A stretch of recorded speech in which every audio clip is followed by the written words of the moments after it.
नमस्कार, आप देख रहे हैं भारत समाचार और आपके साथ मैं हूं शैलेंद्र। यूपी में सियासत का दमखम दिखाने के लिए कहीं खामोशी से कहीं पूरी ताकत के साथ जोर आजमाइश शुरू हो गई है। यारी कहीं तय हो चुकी है तो कहीं नए यार तलाशे जा रहे हैं। कहीं चुनाव से पहले अपने चुनौती बन रहे तो कई नए साथी बड़े टारगेट को दिलाने में साथ खड़े नजर आ रहे हैं। महाराष्ट्र में शिवसेना और बीजेपी में गठबंधन के बाद तमिलनाडु में भी बीजेपी और एआईएडीएमके के बीच मिलजुल कर चुनाव लड़ने पर सहमति बन चुकी है। दोनों दलों ने एक साथ मिलकर चुनाव लड़ने का फैसला किया है। लेकिन अगर बात यूपी की करें तो यूपी में अपनों की चुनौती बनी हुई है। अमित शाह से ओपी राजभर की मुलाकात आज आगे का रोड मैप तय करेगी और यह तय करेगी कि रण में जाने की तैयारी में सीटों के सवाल किस तरह से सुलझाए जाएंगे। शिवपाल के मन में क्या है, छोटे दलों की आगे क्या भूमिका होगी, बात विचारधारा की हो, जरूरत की हो, मजबूरी की हो, पर सवाल यह है कि जब बात जनता बनाम गठबंधन वाले मुकाबले की जा रही हो तो कौन बाजी पलटेगा, कौन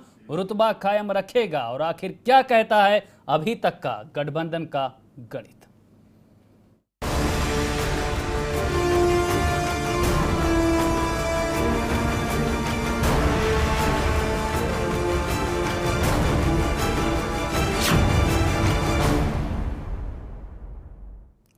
तो यूपी में अब तक का गठबंधन का गणित क्या कुछ कहता है, कौन किसके साथ जाने को तैयार है, किसकी किसकी भूमिका क्या कुछ होगी, इसी मुद्दे पर आज की बहस, आज का अखाड़ा, जिसके लिए तमाम मेहमान हमारे साथ स्टूडियो में मौजूद हैं। सबसे पहले उनका परिचय आपसे करा देते हैं। हमारे साथ कुमार अशोक जी हैं, बीजेपी नेता हैं, डॉक्टर उमाशंकर पांडे हैं, प्रवक्ता कांग्रेस हैं, अनुज कुमार मिश्रा जी हैं, प्रदेश उपाध्यक्ष हैं शिवसेना के, और इसके साथ ही पीयूष मिश्रा जी हैं, प्रवक्ता भाजपा हैं। शुरुआत करेंगे पीयूष जी आपसे ही। आपके नेता आज अमित शाह से मुलाकात कर रहे हैं। इससे पहले जब तमाम बातें हुई थी, ये बात थी कि आपका जो गुस्सा है, जो आपकी नाराजगी, जो अपेक्षा है, वो तमाम भुला दी जाएगी, सुलझा लिया जाएगा, मामला सुलझाने और फिर हाईकमान के पास। देखिए, डे फर्स्ट से हम जो भारतीय जनता पार्टी की गलत नीतियां थी उसका हमने विरोध किया था जब से सरकार बनी। और आपने देखा होगा, चाहे वो करप्शन की बात रही हो, 500 से 5000 की बात रही हो, सड़क की बात रही हो, मंत्री जी ने खुद फावड़ा उठाया, और SC/ST एक्ट की बात रही हो। चूंकि हम भारतीय जनता पार्टी के सहयोगी दल हैं और जाहिर सी बात है, अगर भारतीय जनता पार्टी को नुकसान होता है आगामी लोकसभा चुनाव में तो हमें भी नुकसान होगा। फिलहाल अभी की जो यथास्थिति है कि आपने देखा भी, कुछ दिन पहले, 4-5 दिन पहले की बात है, पिछड़ा आयोग का गठन हुआ। पिछड़ा आयोग हमारे खुद मंत्री माननीय ओम प्रकाश राजभर जी, खुद राष्ट्रीय अध्यक्ष सुभाषपा हैं अभी। तो उसमें कहीं ना कहीं भारतीय समाज पार्टी के कार्यकर्ताओं के साथ, हमारी पार्टी के लोगों के साथ भारतीय जनता पार्टी ने अनदेखी करी, जबकि भारतीय जनता पार्टी का नारा यह होता है सबका साथ और सबका विकास। जो पिछड़ा आयोग बना उसमें जो 27-28 लोग आए, अध्यक्ष, उपाध्यक्ष और 25 मेंबर, तो उनमें कहीं ना कहीं इन्होंने माननीय योगी जी ने हमारी, मामला तो बहुत बाद में आया है, उससे पहले ही खुले मंच से कई बार ओपी राजभर सरकार के खिलाफ बिल्कुल बजा चुके हैं, 80 सीटों पर ताल ठोकने की बात कर चुके हैं। बिल्कुल, कहने की उनकी जवाबदेही है, जिम्मेदारी है। बिल्कुल, क्योंकि हम 127 विधानसभा में हमने भारतीय जनता पार्टी को वोट दिलाया है और जनता की जवाबदेही हमसे होती है, जनता हमसे प्रश्न करती है। और रही बात पिछड़े विभाग की, तो पिछड़े विभाग पे छात्र प्रतिपूर्ति हो, शुल्क प्रतिपूर्ति हो, उसके लिए भी जनता हमसे जवाब करती है, ना कि माननीय योगी जी से, क्योंकि उस विभाग के कर्ता धर्ता हम ही है। जवाब मांगेगी जनता, इनसे भी जवाब। और अभी इस समय वर्तमान स्थिति में मैं आपको एक बात बताना चाहूँ, अभी प्रेजेंट टाइम में 5:30 बजे से माननीय अमित शाह जी के साथ माननीय ओपी राजभर जी की अभी मुलाकात चल रही है। क्या निर्णय होता है अभी आधे घंटे में आपके सामने होगा। कुमार अशोक जी, गठबंधन का गणित क्या कह रहा है? जब आप कह रहे थे कि जनता बनाम गठबंधन का मुकाबला होगा, तो आखिर अपनों की नाराजगी क्यों, कैसे सुलझाएंगे मुद्दा? देखिए, अपने तो अपने होते हैं और जो अपने हैं वो सदा अपने रहते हैं। उनके ही सवाल ज्यादा परेशान करते हैं। नहीं, ऐसी वैसा नहीं है। अब जहां तक पिछड़ा वर्ग को, पिछड़ा आयोग को संवैधानिक दर्जा देने की बात की हो, नहीं वो मामला तो हमने संवैधानिक दर्जा दिया है। जब खुले मन से बार-बार ओपी राजभर ये कह रहे हो कि 80 सीट पे हम ताल ठोकेंगे, 13 राज्यों में चुनाव लड़ेंगे, वो एक राजकीय दल है, वो भी एक अपना उनका दल है, वो अपने दल के राष्ट्रीय अध्यक्ष हैं। तो ऐसी व्यवस्था में नहीं, कोई अल्टीमेटम नहीं है, वो पूरे तौर से हमारे साथ थे, हमारे साथ हैं। ऐसी ही बातें लोगों ने अफवाह उड़ा दिया शिवसेना के लिए, तो है, लेकिन शिवसेना के लिए भी लोगों ने ऐसे ही चैनलों पे डिबेट हम लोगों को झेलना पड़ा। और हम बार बार कहते रहे कि शिवसेना का गठबंधन का प्रयोग भारतीय जनता पार्टी ने 1995 में एक राष्ट्रवादी गठबंधन के तहत हुआ था, जब 2 राष्ट्रीय विचारधारा के लोग एक साथ आए थे। और 1995 में पहली बार हमने सरकार बनाई थी। उस समय बाबा बालाजी ठाकरे साहब और अटल जी इनकी सोच थी, उसी सोच पर इस देश को एक नई दिशा देने का काम किया है। 1995 से राष्ट्रीय दल पे अगर देखिए तो अकाली दल पंजाब का आपके सोच पर सवाल उठा रहे हैं, अब तक के कामकाज पर सवाल उठा रहे हैं, उपेक्षा पर सवाल उठा रहे हैं, रवैये पर सवाल उठा रहे हैं। कोई सवाल उठा रहे हैं, आपस में अगर हम रहेंगे, 4 लोग रहेंगे तो ये सवाल उठते ही हैं। लेकिन जहां तक दशकों पुराना जो हमारा संबंध है, चाहे वो अकाली दल से हो रैलियों में और जाके चाहे शिवसेना से हो, कि हम 80 सीटों पर ताल ठोकेंगे, ये आपके आपस का मुद्दा कैसे रह गया? जनता के बीच किस तरह का संदेश जा रहा है? जनता के बीच में उनको, अपने लोगों के बीच में, वो राष्ट्रीय दल हैं, राष्ट्रीय अध्यक्ष हैं अपने, वो अपनी बात रख सकते हैं, रखते हैं। लेकिन हमारे साथ उनका जो तालमेल था वो पहले की तरह पूर्ववत है और उसमें कहीं कोई अभी तक कमी नहीं आई है, ना मिठास में और ना ही हमारे तालमेल में। ठीक है, अनुज कुमार मिश्रा जी, जिस तरह से आपका गठबंधन तो तय हो गया, जो तमाम नाराजगी थी, जो तमाम बातें सामने आ रही थी कि कहीं ना कहीं मुद्दों को लेकर, विचारधारा को लेकर, वर्तमान स्थितियों को लेकर सवाल थे, वो सुलझा लिए गए। लेकिन यूपी का समीकरण क्या कुछ कहता है? देखिए शैलेंद्र जी, ऐसा है कि हमारा और भारतीय जनता पार्टी का जो गठबंधन है वो आज नया नहीं है, बहुत पुराना सर। वो अटल बिहारी वाजपेयी के जमाने से चला रहा है। और हमारा जो गठबंधन है उसके पीछे का जो बैकग्राउंड है वो ये है कि हम ये चाहते हैं कि राष्ट्र हित में हिंदुत्व की विचारधारा को किसी प्रकार की कोई भी ठेस ना लगे। और इसलिए हम चूंकि आपस में किसी भी मुद्दे के ऊपर हम दोनों दलों में किसी भी मुद्दे को लेकर के वैचारिक मतभेद हो सकते हैं, लेकिन कभी मनभेद नहीं रहे। इसीलिए भारतीय जनता पार्टी और शिवसेना ये दोनों एक ही विचारधारा की लड़ाई लड़ती चली आ रही हैं राष्ट्र हित में। इसीलिए राष्ट्र हित में जरूरी था कि हम दोनों एक ही साथ में। साहब, राष्ट्र हित की बात है तो जो आपके सहयोगी हैं, उनके सवाल है, उनका भी तो समाधान होना चाहिए। अगर अपने आपके सवाल करेंगे तो उससे भी तो माहौल बदलेगा। देखो सलीम जी, लड़ाई कमजोर होगी। हर सवाल का जवाब सवाल नहीं होता। हर सवाल का जवाब जो है वो सवाल ही नहीं होता। जब हम बैठ के बात करेंगे, हर चीज का हल बातचीत से निकलता है। और जो सहयोगी दल है हमारे, वो जब बैठेंगे, हम लोग साथ में बैठेंगे, बातचीत की जाएगी तो उसका भी हल निकाला जाएगा। लेकिन सवाल से सवाल निकालना ये जवाब नहीं होता। ठीक है, यूपी में आपके सामने महागठबंधन की बड़ी चुनौती है। प्रियंका आ चुकी है, प्रियंका की एंट्री हो चुकी है, छोटे दलों की भी बड़ी भूमिका होगी। किस तरह से देखते हैं आप? देखिए सरीन जी, ऐसा है ना कि हमारा जो चुनाव है, एनडीए का पूरा चुनाव जनता का है। हम किसी दल को देख करके चुनाव नहीं लड़े।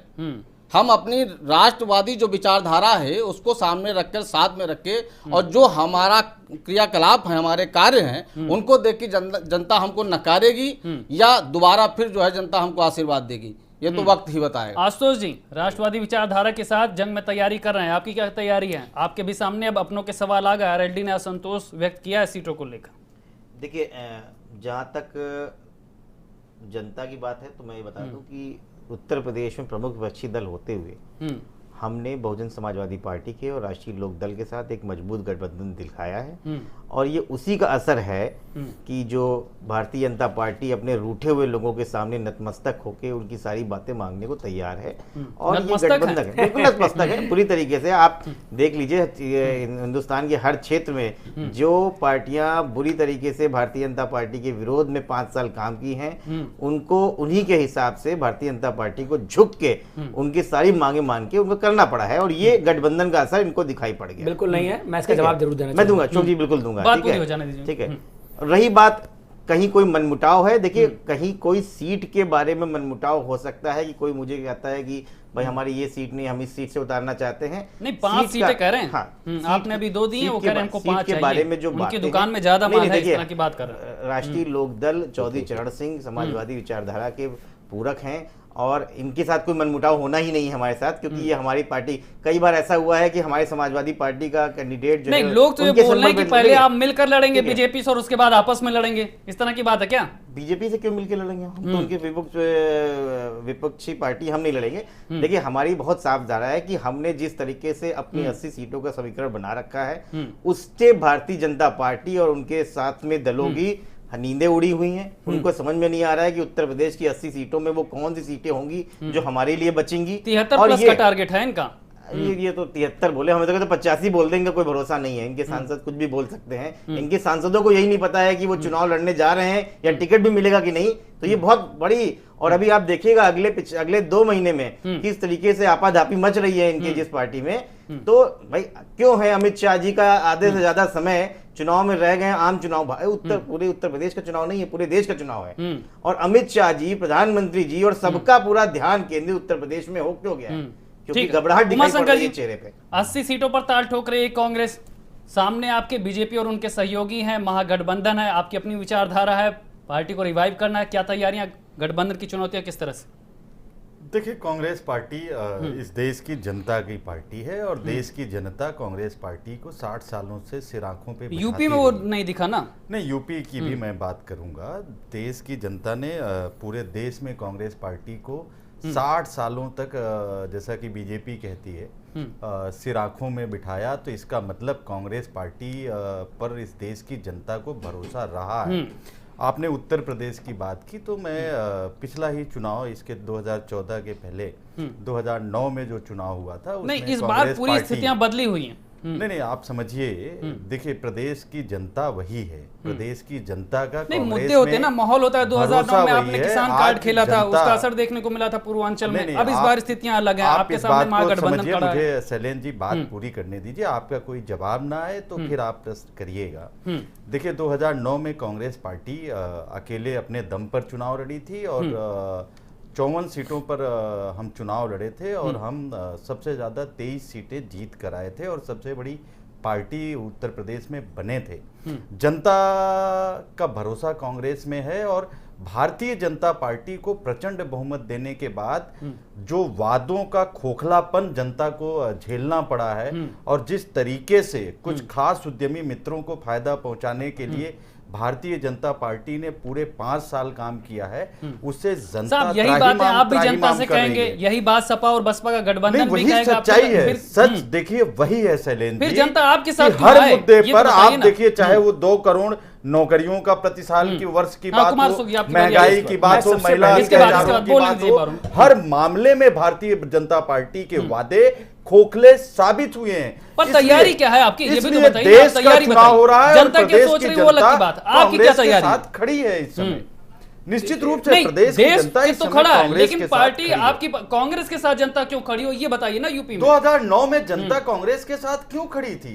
60 सालों तक देश की जनता कांग्रेस के साथ क्यों खड़ी होती रही? 2019 में क्यों खड़ी हो, आप क्योंकि ये बताइए। देश के कश्मीर से इसका जवाब कन्याकुमारी मैं दूंगा तक आपको शैलेंद्र जी। कांग्रेस के प्रति भरोसा है और हर कण में कांग्रेस का खून पसीना शामिल है। ये देश की जनता इसको समझती है। गठबंधन का इन सवाल- लोगों की काठ की हांडी एक बार चढ़ती है और फिर जल के खाक हो जाती है, दोबारा नहीं चढ़ती है। गठबंधन का सवाल, देखिए, गठबंधन की जहां तक बात है, कांग्रेस अकेले चुनाव लड़ रही है। महादल आ गया आपके साथ? देखिए, नहीं, कांग्रेस पार्टी अकेले चुनाव लड़ रही है। हमारे लिए गठबंधन का चैप्टर अब क्लोज है, हम उसमें नहीं जाना चाहते। आदरणीय राहुल गांधी जी ने ये बोला है कि अखिलेश यादव जी हों या मायावती जी हैं, उनका आदर है, सम्मान है। कांग्रेस पार्टी अकेले दम पर चुनाव लड़ेगी और पूरी ताकत से चुनाव शिवपाल लड़ेगी। यादव और के भी तो अभी रास्ते खुले हैं। देखिए, वो तय करना हाई कमांड का है कि किसके साथ क्या होगा। ये हाई कमांड का जब तक कोई निर्देश नहीं है, तब तक हम लोग उसको आधिकारिक रूप से नहीं कह सकते। चलिए, मैं इस बात का कुमार जवाब देना लेकिन- चाहूंगा। लेकिन मैं हम पहले एक- भी कह चुके हैं कि कांग्रेस इस देश के लिए बहुत खतरनाक रही है और अब ये और खतरनाक होती ये जा तो रही आप है। तय करें ना। ये और खतरनाक होती जा रही है। जनता उसका को कारण तो बता रहा हूं कुछ मैं, तय कारण करने बता रहा हूं आपको, कारण बता नहीं, रहा हूं। देश के लिए और नहीं, खतरनाक बीजेपी होती जा रही है। के लिए क्यों? खतरनाक होती क्योंकि जा रही है, कांग्रेस क्योंकि का डरी चेहरा, हुई बीजेपी जो कर रही है, मुझे वो देश को मैंने दिख आपके रहा विषय है में बिल्कुल नहीं सूची। बोला, मुझे बोलने दीजिए। नहीं, कांग्रेस का जो चेहरा है वो कुछ है और उसके अंदर एक नहीं अनेक घूंघट है, घूंघट के अंदर भी घूंघट है, वो चेहरा सामने नहीं आता। हाँ, जनता राष्ट्रवाद जान की रही है, बात करके जनता जान राष्ट्र रही विरोधी है सारे कि कार्यक्रम ये भारतीय जनता पार्टी जहां पर चलाती मोदी है। का एक विकासवादी चेहरा है, 2 जहां करोड़ मोदी का युवाओं एक को ऐसा प्रतिवर्ष गठबंधन रोजगार है की जहां बात हम करके पूरे तौर पर भारतीय जनता पार्टी अपने रोजगार छीनने एनडीए का अपने काम करती गठबंधन है। के साथियों को साथ लेकर महिला के विकास पर का ख्वाब देख अत्याचार रही की है बात करने वाली और भारतीय वहीं ये जनता लोग पार्टी पूरे के तौर राज पर में देश को लूटने का महिला ख्वाब दिखा रहे अत्याचार हैं। जहां सर्वाधिक विकास की हो जाते चिंता हैं। हो रही है इस वहां स्थिति नाक इतनी मिला रहे बढ़ावा हो हैं जाती कि इनकी है नाक कि मिलती है, 3 साल इसलिए की हमारे साथ बच्ची आ से जाओ। लेके अरे भाई, 80 साल की तुमने बुजुर्ग कोई महिला विकास से किया हो, बलात्कार तुमने होता है कोई काम और किया राम हो, राज का तुम सपना देश को दिखाकर कुछ देना जनता चाह रहे हो, राज कायम करने का अगर काम तुम्हारे पास भारतीय कोई जनता ख्वाब पार्टी नहीं करती है तो ऐसे उनका राज, कांग्रेस जनता देश को राज लूटने कायम की करने बात का क्यों कर रहे ये हो? बताइए। उत्तर प्रदेश और जो राज जहां की पे धरती है, वहां इनके पर पास सिवाय लूट तंत्र के कुछ नहीं है, ये नाक मिला रहे हैं कि इनकी नाक उनसे मिलती नहीं, है, कुमार इनकी जी, नाक आपको उनसे खाली मिलती है, कांग्रेस को नहीं फेस विकास करना है इस नहीं बार। है। जहां तक महागठबंधन की बात है, मैं उस पर अपनी बात- महागठबंधन भी आपके सामने नहीं, है, मैं- कांग्रेस मैं भी है, आप- छोटे दल भी हैं, मैं- बड़ी उम्मीदों के साथ आपसे लड़ रहे हैं। चूंकि विषय लंबा है तो मुझे एक एक करके ही अपनी बात पे रखना है। मैंने आपके सामने कांग्रेस की बात रखी। अब सबसे पहले मैं आपको बताऊं, भारतीय जनता पार्टी एक बड़े भाई की भूमिका में है, चाहे वो शिवसेना हो, चाहे वो हमारे साथ भाजपा हो, चाहे अन्य बड़ा दल हो। टारगेट और बड़ी चुनौती भी नहीं, सामने है। बिहार में जेडीयू के साथ क्या होगा वो भी तो बता एक दीजिए नहीं, गठबंधन। हमारे जो महागठबंधन के लोग थे वो पूरे तौर पर हमारे साथ हैं। भारतीय जनता पार्टी बड़े भाई की भूमिका में है और बड़े भाई का एक कर्तव्य है, इसको झुकना नहीं कहते। अभी हमारे प्रसपा के प्रवक्ता कह रहे थे, क्योंकि ये बहुत अच्छे व्यक्ति हैं लेकिन इनकी विचारधारा जहां से आते हैं वहीं की बात बोलेंगे। हमारे यहाँ के रूठे सृजन मनाइए जो रूठे 100 बार और रहमन पुन पुन पोई ये टूटे मुक्ताहार। तो हमारी परंपरा है, ये हमारी परंपरा रही है और हम बड़े भाई की भूमिका में हैं। जहां जो विचारधाराएं हैं, जहां मुझे अपनी बात कांग्रेस प्रवक्ता मुझे अपनी बात पूरी करने दीजिए। कांग्रेस प्रवक्ता मुझे अपनी बात पूरी कर लेने दीजिए। और अभी आप कांग्रेस प्रवक्ता मुझे अपनी बात के साथ समझौता कांग्रेस ठीक है साहब, अभी सबके सामने कुछ ना कुछ सवाल है। कांग्रेस गठबंधन की प्रवक्ता- आखिरी रूपरेखा किसी की भी कांग्रेस नहीं प्रवक्ता फाइनल है। मुझे अपनी बात इसलिए पूरी अभी कर लेने सबको दीजिए। बोलने दीजिए। नहीं, जहां आप पे- समझ लीजिए 22 सीटें आपने देखिए, बिहार में जीती 2014 अरे भाई मुझे बोलने देंगे। और जेडीयू ने केवल 2 सीटें नहीं, मुझे जीती। बोलने पुरानी देंगे। बातें आपने करिए, अब 2019 की बात करिए। अरे समझौता महा- कर लिया। मुझे बोलने ये दे- कांग्रेस मैं का आप पर नहीं डर बोल रहा है, हूं। मैं- जो आपके और मोदी आप जी मत के डरिए, सिर पर चढ़कर आप भयभीत बोल मत रहा है। होइए। हम आप महागठबंधन भयभीत में बोल रहे हैं। हैं। नहीं, महागठबंधन मामले में तो डर किस बात अरे का? भाई, डरे सहमे आप हैं। आप कहीं लड़ाई में ही नहीं है, आप ठीक है, खामोश आशुतोष रहिए। जी, चलिए मैं आप महागठबंधन फिर बोल क्यों? दूं। क्यों महागठबंधन जो है अपने में देखिए, राहुल बोलने गांधी दीजिए। जी आते हैं। इस तरह तो जी, बोलने बोलिए, नहीं देंगे। आपकी बात का जवाब इनके बोलने दीजिए, साथ इनको बोलने दीजिए। इनके साथ बहुत बड़ी समस्या है, ये बोलने नहीं देंगे। जहां साहब, जहां 5 साल पर आपने बोला ही तो है। महागठबंधन की स्थिति है तो नहीं, महागठबंधन वो तो जवाब मजबूरी का दीजिए, 5 महागठबंधन साल तक आप है। बोलते ये हैं। महामजबूरी का और गठबंधन इतनी है दुखद घटना और देश में हुई महामजबूरी है। का गठबंधन CRPF के आज इतने इस जवान बात पर शहीद हुए हैं। इस बात पर मोदी जी ने एक भी आप चुनावी सभा शहादत कैंसिल नहीं पे किया। शहादत पे आप शहादत मजबूरी का करिए। गठबंधन क्यों है? आप चुनाव शर्म करिए, में कौन सा शहादत पे गठबंधन शहादत मत करिए। के जवानों की शहादत पे शहादत मत करिए। अभी मजाक खोलने उड़ाया है दीजिए, देश के उसमें आप कहीं बचे नहीं एक हैं। दिन आपके भी पूरी कर नहीं, देंगे। ठीक है, इसे चाहे वो बीजेपी प्रियंका बना गांधी रहा है, हो उसको लड़ाई मत जो मिल बनाइए। रही थी। भाषण बंद किया हो। प्रियंका गांधी दुबई में मिल रही थी और ठीक राहुल है, गांधी मिल रहे आशुतोष जी को थे। बोलने ये दीजिए। बचेगी नहीं। आशुतोष जी को मैं बोलने पूरे दीजिए। तौर ठीक है पर साहब, कहना चाह रहा हूं, आशुतोष जी आपकी भी बात महागठबंधन जी आपकी बात हो गई। मजबूरी का महागठबंधन है और मजबूरी का महागठबंधन मजबूरी का घुटने के महागठबंधन बल है। पर पूरे आशुतोष तौर जी। पर जी। करो या मरो कह रहे किसी कि की भी आज मजबूरी का गठबंधन कर रहे महागठबंधन हैं। है। इनके सामने एक आइडियोलॉजी है, एनीवन शैलेंद्र बट जी, नो कुछ भी मोदी, सुनाई पड़ रहा है। Anyone but no Modi. तो ये आइडियोलॉजी देश में चलने आप वाली तो नहीं सत्ता में है। है, उसी के देश खिलाफ में तो लड़ेंगे वो। तरक्की और विचार जा रही है। ठीक है, आइडियोलॉजी चलेगी। आशुतोष जी को बोलने दीजिए। हो रहे हैं। ये आशुतोष जी घुटने को बोलने के दीजिए। बल देश की जनता मजबूरी का गठबंधन है। साहब, सबको मौका दीजिए, सबको मौका दीजिए साहब। भगाने का काम देश की ठीक है, जनता कर आपकी रही बारी है। आएगी उमा कहीं शंकर का जी। ईंट, उमा कहीं शंकर का जी, आपकी रोड़ा, बारी आएगी। कुमार कहीं साहु जी का आपने भी ईंट, बोली। कहीं का आशुतोष जी रोड़ा, आप बोलिए। भानुमति हाँ, ने बताइए। कुर्बा ठीक है, जोड़ा। आशुतोष ये है जी। महागठबंधन। हाँ, इतने इस तरह के आरोप लगा रहे हैं, कह रहे हैं मजबूरी का गठबंधन आगे नहीं चलेगा, ऐसा है क्या? उपचुनाव में जबकि ताकत दिखा चुका है। नहीं, ये हमारे गठबंधन के बारे में बात कर रहे हैं। हाँ। देखिए शैलेंद्र जी, अभी तो हुआ भी नहीं है। अरे गठबंधन तो हो गया है।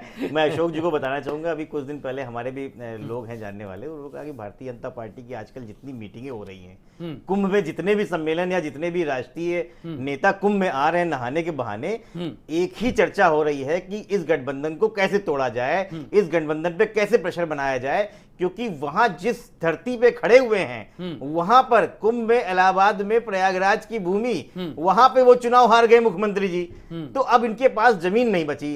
उप मुख्यमंत्री जवाब नहीं दे पाएंगे, क्योंकि जब वो जवाब देते हैं तो लोग बोलते हैं आप अपनी सीट नहीं बचा पाए, आप क्या गठबंधन को तोड़ोगे। ये जब पश्चिम उत्तर प्रदेश में जाते हैं तो कहते हैं वहां प्रधानमंत्री जी लगे थे, वहां भी नहीं सीट बचा पाए।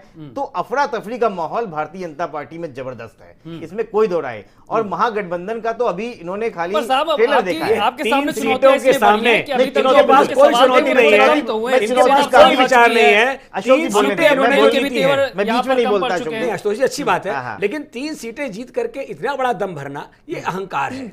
महत्वपूर्ण सीटें थी साहब, जब आपकी हवा थी, जब आपका माहौल था, तब वो तीन जीत सीटें गए। नहीं है। सच्चाई का एक आप फायदा होता है सुनिए मेरी बात आशुतोष जी, सुनिए। सच्चाई अशोक का जी, एक फायदा बात सुनिए, होता है। तीन सीटें अच्छा, नहीं है। भीड़ आशुतोष कम जी, होती है, बताइए, मुख्यमंत्री जब की आपकी सच्चाई सरकार के को पीछे काम भीड़ कर- कम आप होती है। साल ही हुआ पता था। है अशोक जी, मुख्यमंत्री की सीट नहीं होती है, मुख्यमंत्री की सीट प्रतिष्ठा पूरे का विषय प्रदेश होता की है। प्रतिष्ठा होती है। मुख्यमंत्री की सीट नहीं होती। पूरे कैबिनेट पे आपने क्या आपने नजर मिलाई होगी जब आपने भाव की अपनी सीट नहीं बाबा बचा पाए।